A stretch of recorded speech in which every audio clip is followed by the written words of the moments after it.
જૂનાગઢ જિલ્લાના કેશોદમાં જલારામ મંદિર ખાતે સ્વામિનારાયણ વક્તાના બફાટને લઈને એક મીટિંગનું આયોજન કરાયું હતું।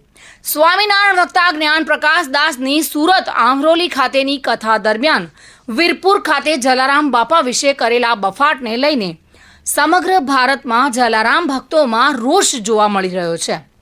ત્યારે આજે કેશોદ ખાતે જલારામ મંદિરે એક મીટિંગનું આયોજન કરાયું હતું અને જેમાં કેશોદ જલારામ ભક્તો દ્વારા નિર્ણય લેવામાં આવ્યો છે કે આગામી સમયમાં વીરપુર ખાતે જલારામ મંદિર દ્વારા જે પણ રણનીતિ નક્કી કરવામાં આવશે તેમાં સંપૂર્ણ કેશોદ જલારામ ભક્તો દ્વારા ટેકો જાહેર કરવામાં આવ્યો છે।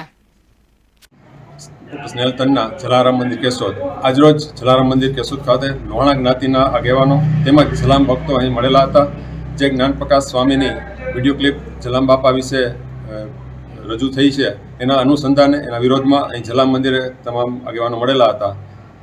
જલારામ બાપા વિશે વિદિત છે કે જલારામ બાપા હંમેશા શ્રી રામ ભગવાનને ઈષ્ટદેવ માનતા રહ્યા છે।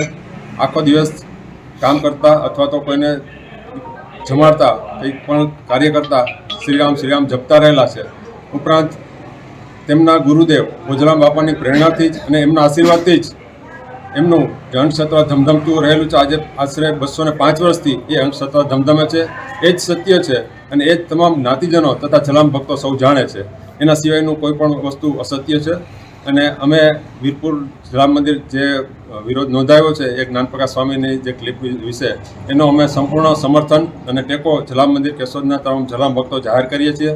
ભવિષ્યમાં પણ જે કંઈ હવે આગળની રણનીતિ છે અથવા તો જે કંઈ હવે સ્ટેપ લેવાના થાય છે એ જલારામ મંદિર વીરપુર ખાતે જે કંઈ જાહેરાત કરવામાં આવશે એ પ્રમાણે અમે અહીં સૌ એને ફોલો કરીશું અને એનો સંપૂર્ણ સમર્થન અમે કેશોદ જલારામ ભક્તો દ્વારા જલારામ મંદિરથી જાહેર કરીશું।